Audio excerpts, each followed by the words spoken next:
Eu nunca pensei que o pior dia da minha vida aconteceria diante de uma mesa de jantar, com pessoas sorrindo e taças de vinho brindando enquanto minha alma era esmagada.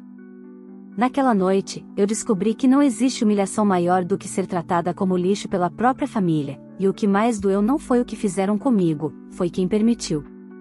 Eu aprendi, ali, que para algumas pessoas amor só existe enquanto você se mantém calada, útil e submissa.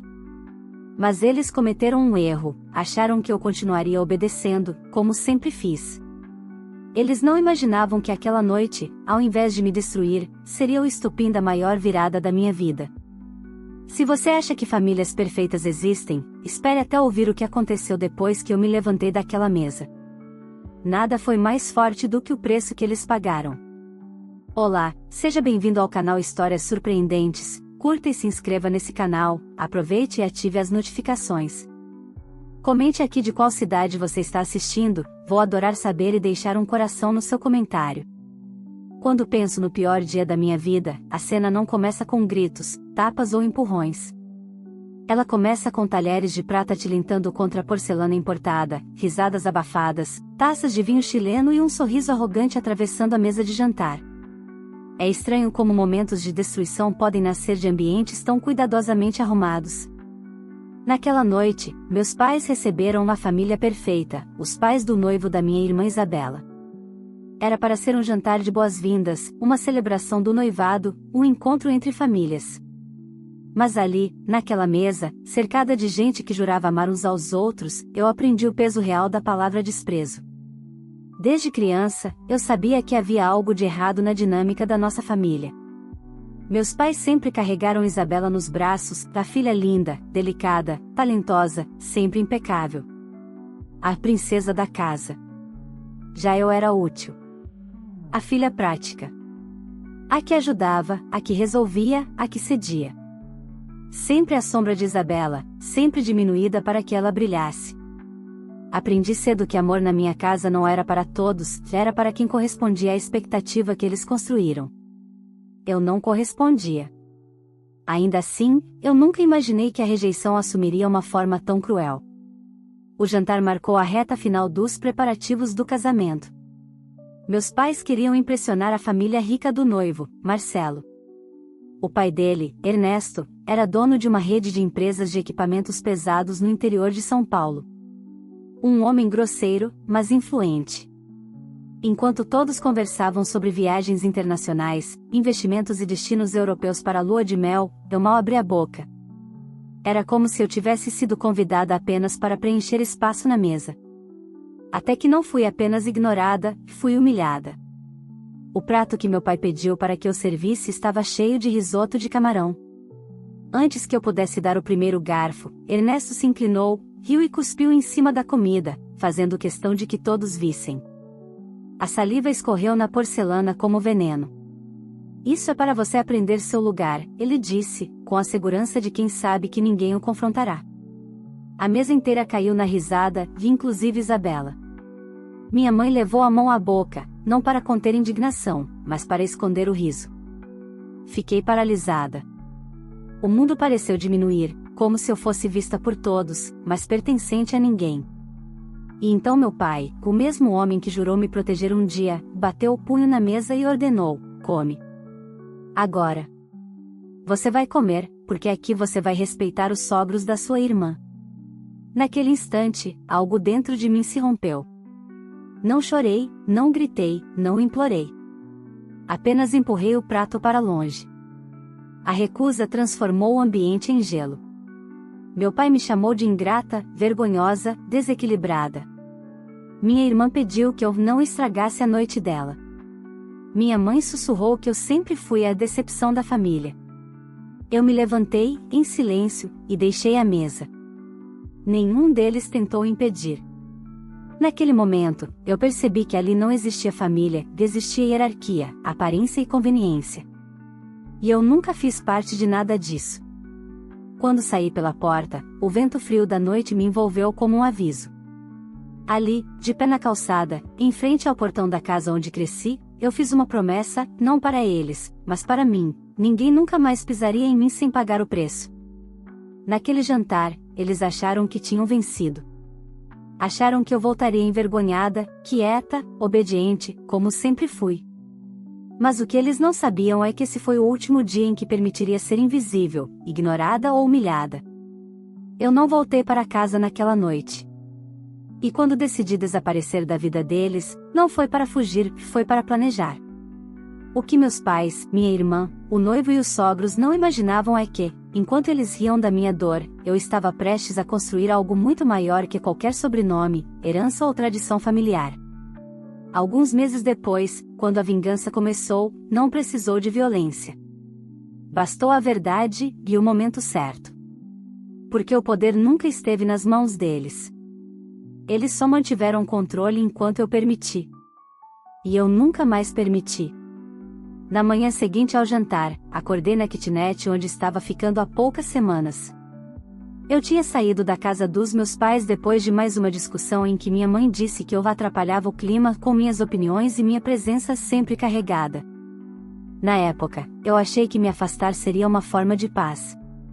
Agora eu percebia que havia sido o primeiro passo para minha libertação. A luz do sol atravessava a cortina barata e iluminava meu rosto, mas o gosto metálico da humilhação ainda estava preso na garganta. O cuspe no prato, as risadas, a ordem para que eu engolisse a sujeira, nada daquilo era apenas sobre aquela noite.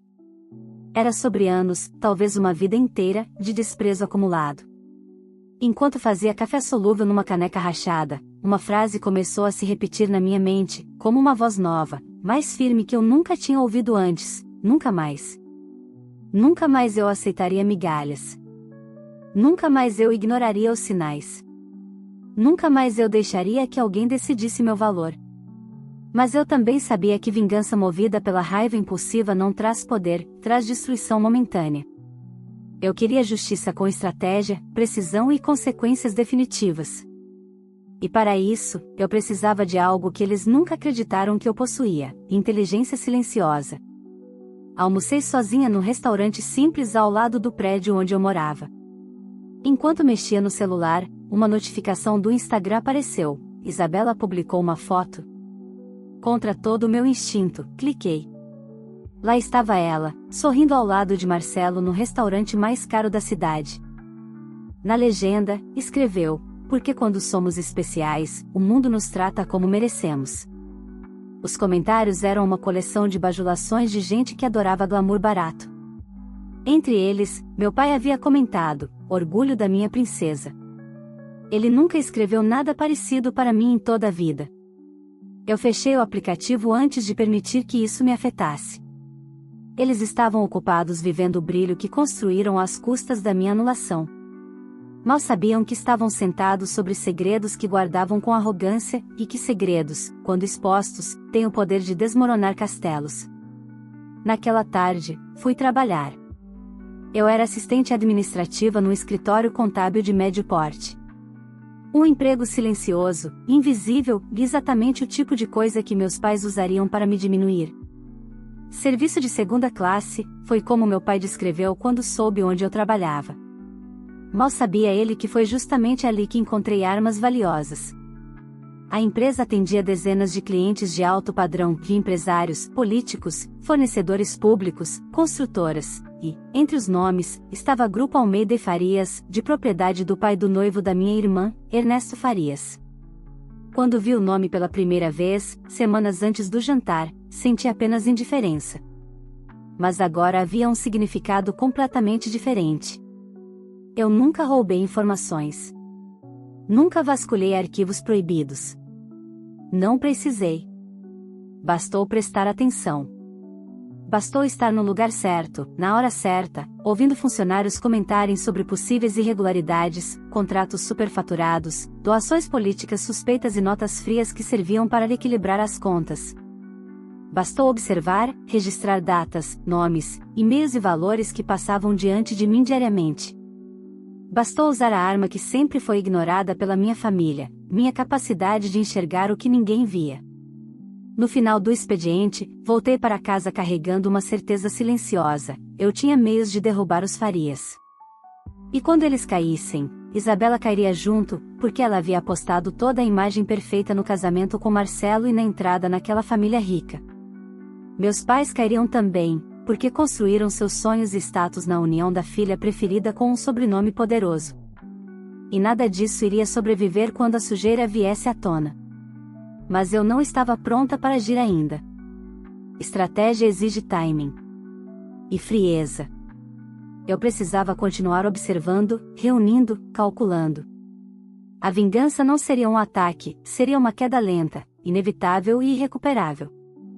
Naquela noite, antes de dormir, me olhei no espelho pela primeira vez com um tipo diferente de orgulho.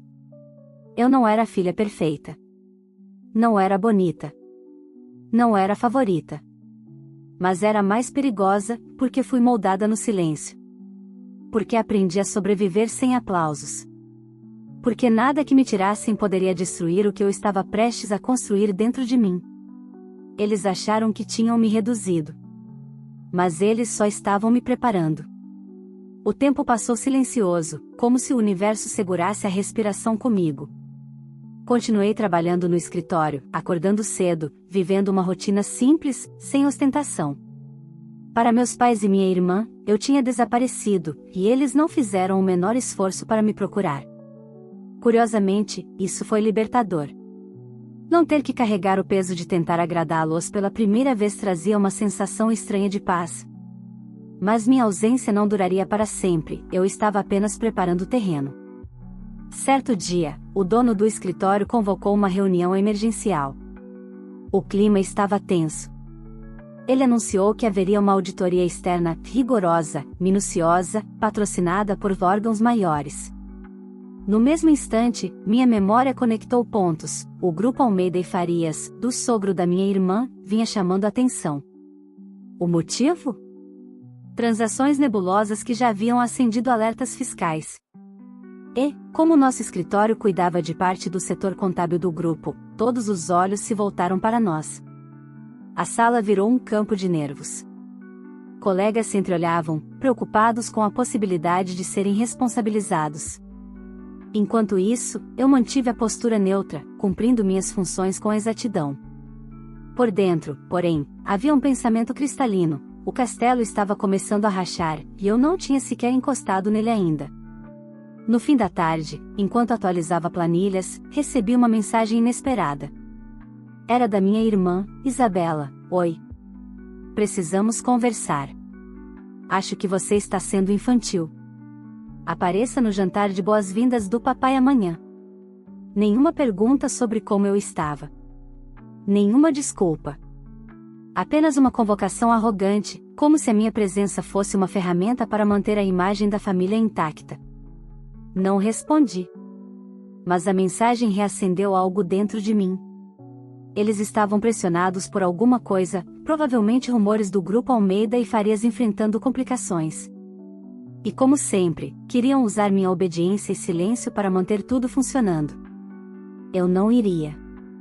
Não fisicamente. Mas o jantar se tornaria uma virada.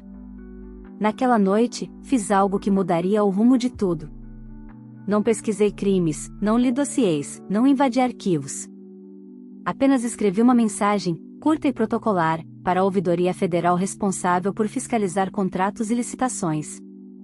Um texto seco, sem emoção, denunciando práticas questionáveis de uma das empresas de Ernesto Farias, anexando documentos que estavam sob domínio público, mas raramente conectados entre si. Nenhuma fonte interna. Nada ilegal. Só organização e coragem. A verdade já existia, só precisava ser colocada no lugar certo. Eu dormi profundamente pela primeira vez em semanas. 3 dias depois, as notícias começaram. Primeiro silenciosas, comentários em sites especializados em economia.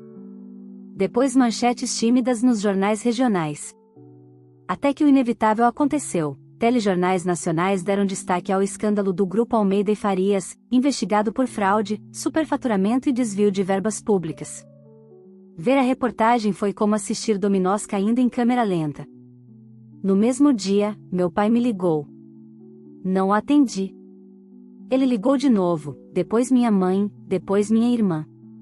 Mensagens começaram a chegar. Você não tem ideia do que está acontecendo, nossa família vai ser destruída. Você poderia ao menos estar aqui para nos apoiar.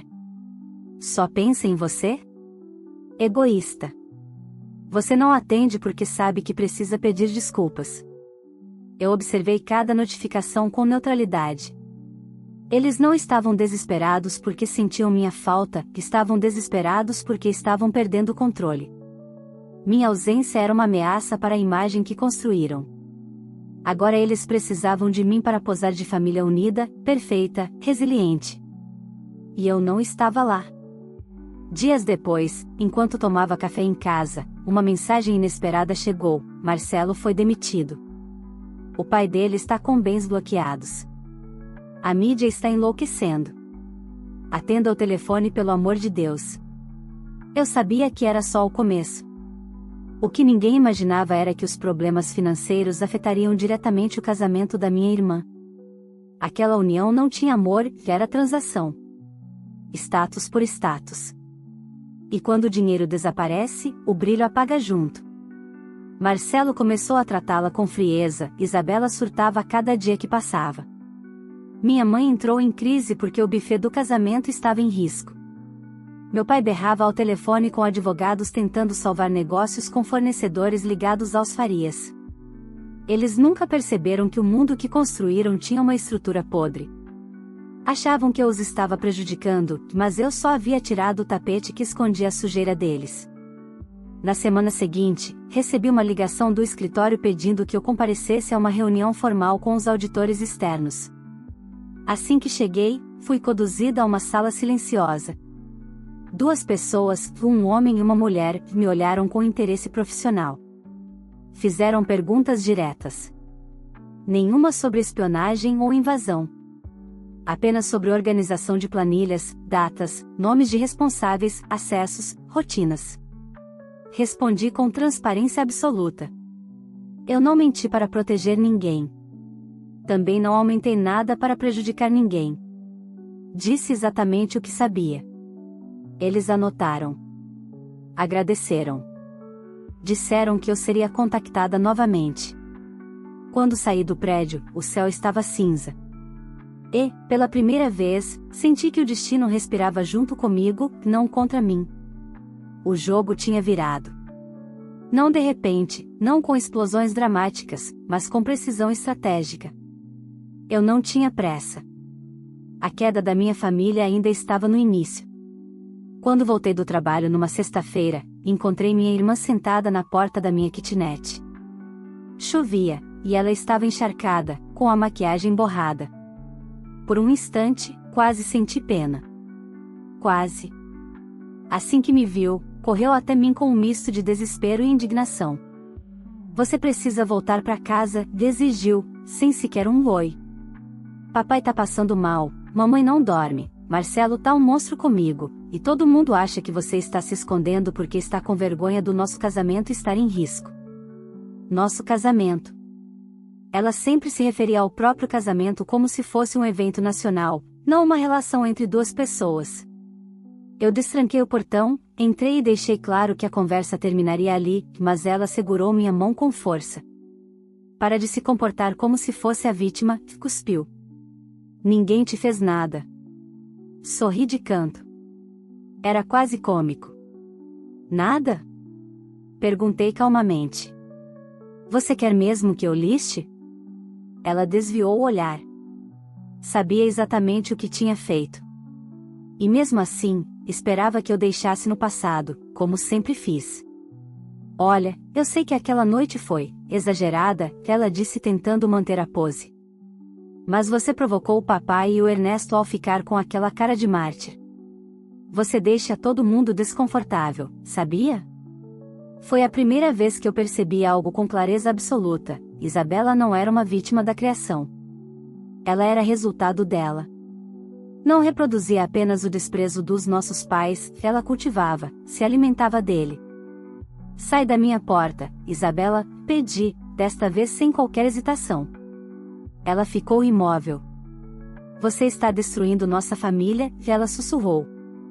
Eu respirei fundo. Não. Eu só parei de segurar a fachada sozinha. Fechei o portão. Ela bateu, gritou, chorou, ameaçou, até que finalmente foi embora. Nem por um segundo me senti mal. Havia libertação em não mais servir de tapete emocional. Na semana seguinte, os jornais estouraram uma bomba nova: a Polícia Federal deflagrou uma operação contra o Grupo Almeida e Farias. Mandados de busca, bens apreendidos, bloqueios judiciais, o país inteiro comentava.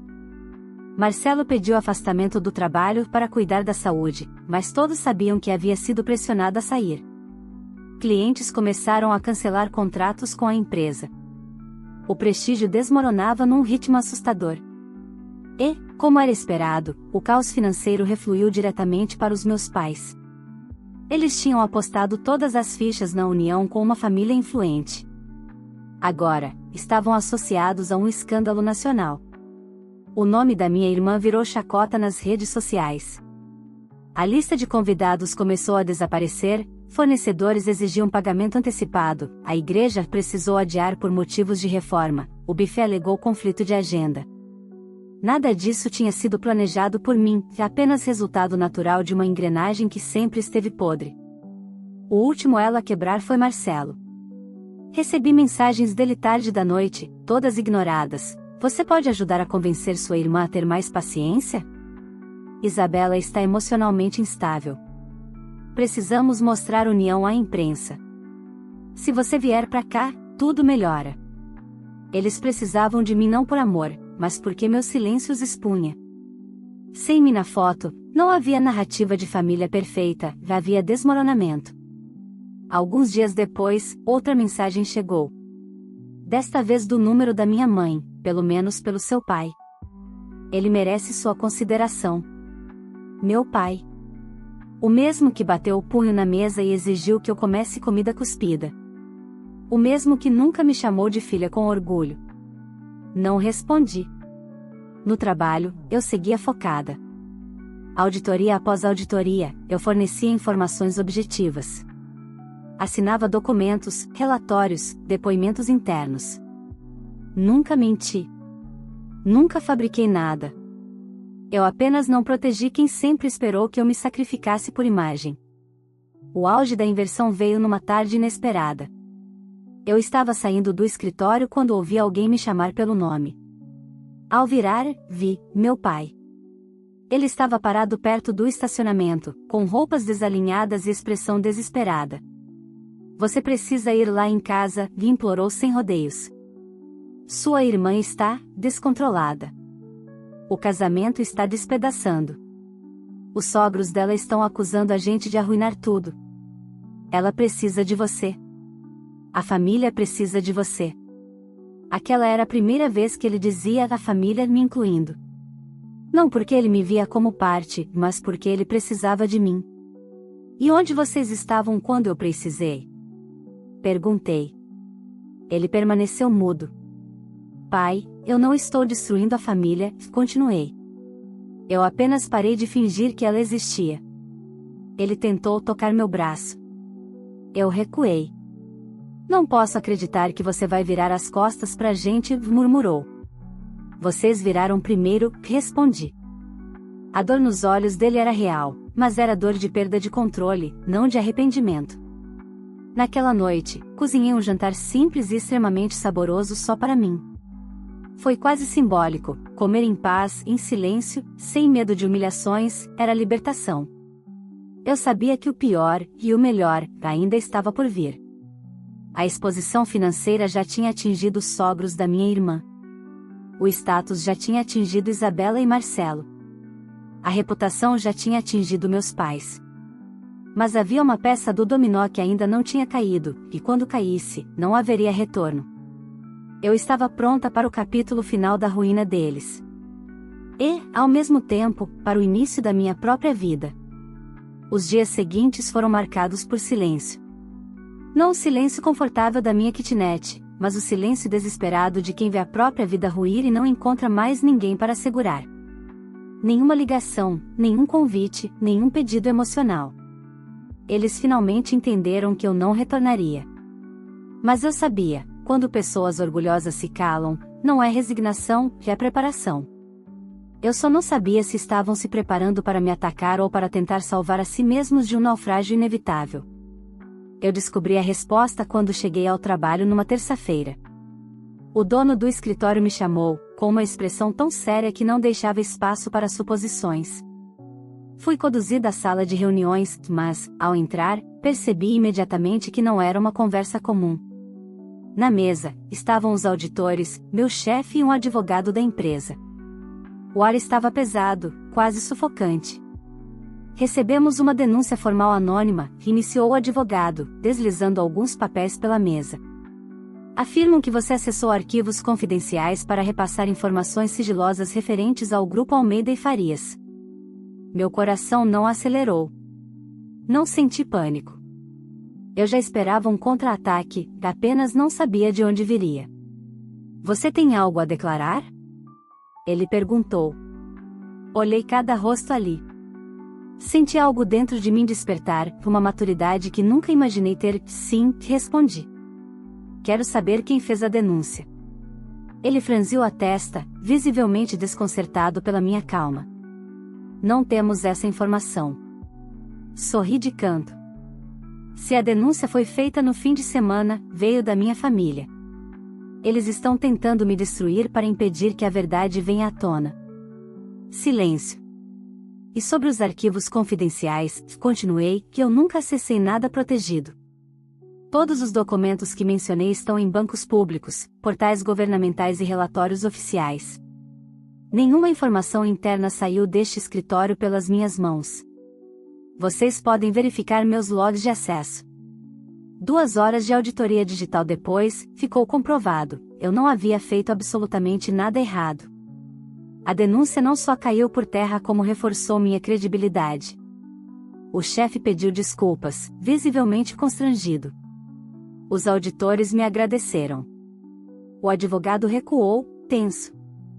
E no fundo, todos entenderam, o Grupo Almeida e Farias, e seus aliados, estavam desesperados.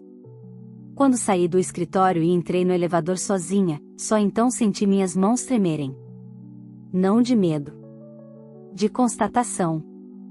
Minha família realmente estava disposta a me destruir, mesmo após terem sido os responsáveis pela minha dor desde o início. O amor que eu sempre implorei nunca existiu. O vínculo era ilusão. Naquele mesmo dia, à noite, algo inesperado aconteceu. Voltando para casa, encontrei alguém sentado no banco ao lado do portão, Marcelo. Mas ele não estava vestido com o terno impecável e o sorriso plastificado de sempre. Estava desarrumado, com olheiras profundas e barba por fazer. Posso falar com você? Perguntou num tom fraco, quase derrotado. Eu abri o portão, mas não o convidei para entrar. Ele entendeu e continuou do lado de fora. Eu sei que você acha que eu fui cúmplice de tudo, começou. Você foi, que interrompi. Ele respirou fundo. Sim. E eu vim aqui porque, eu acho que você é a única pessoa capaz de salvar o casamento. A ironia foi tão absurda que dei risada. Uma risada de cansaço. Marcelo, por que eu faria isso? Ele esfregou o rosto, nervoso. Porque você é boa. Você é família. E porque, sem Isabela, eu não sei o que vai ser da minha vida. Aí estava a confissão que eu esperava, não amor, não remorso, apenas dependência emocional e financeira. Ele não amava minha irmã. Ele amava o status que ela proporcionava. E agora, sem a riqueza dos pais, ele precisava dela. Procure terapia, respondi. Ou outra mulher que sustente sua vaidade. Não é problema meu.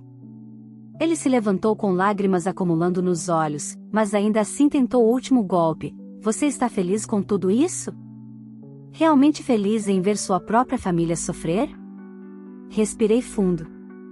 Eu não causei o sofrimento de ninguém. Eu apenas parei de pagar a conta da felicidade de vocês. Ele foi embora. Sozinho.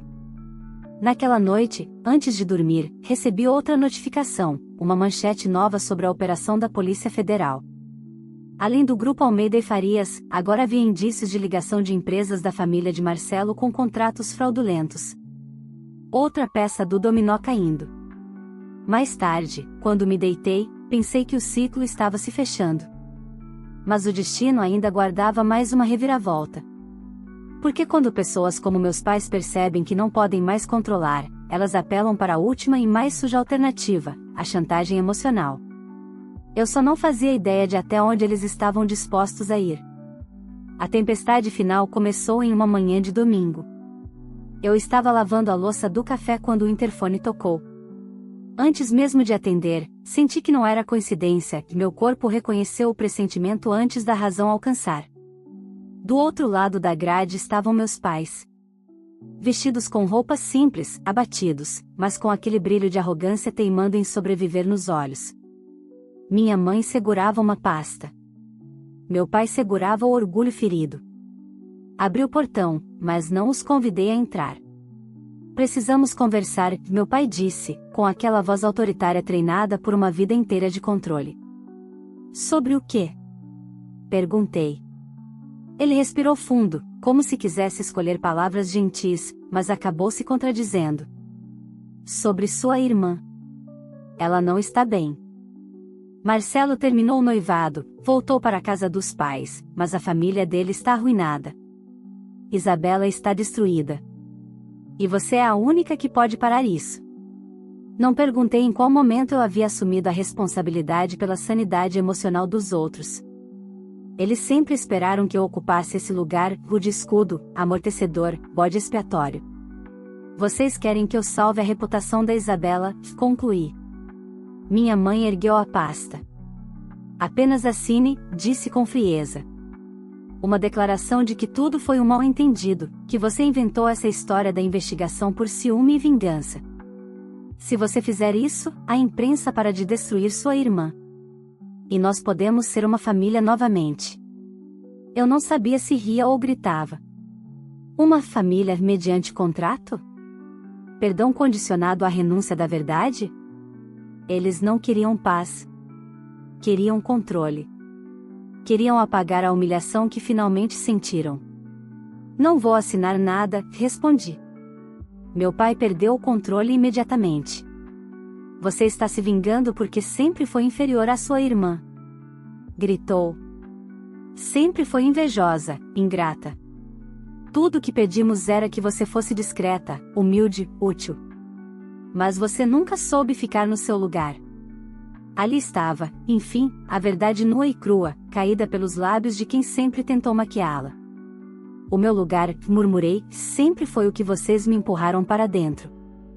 Não o que eu escolhi. Minha mãe deu um passo à frente, tentando recuperar o tom doce que só usava quando queria algo. Nós podemos recomeçar, filha. Está tudo um caos, mas podemos fingir que nada disso aconteceu.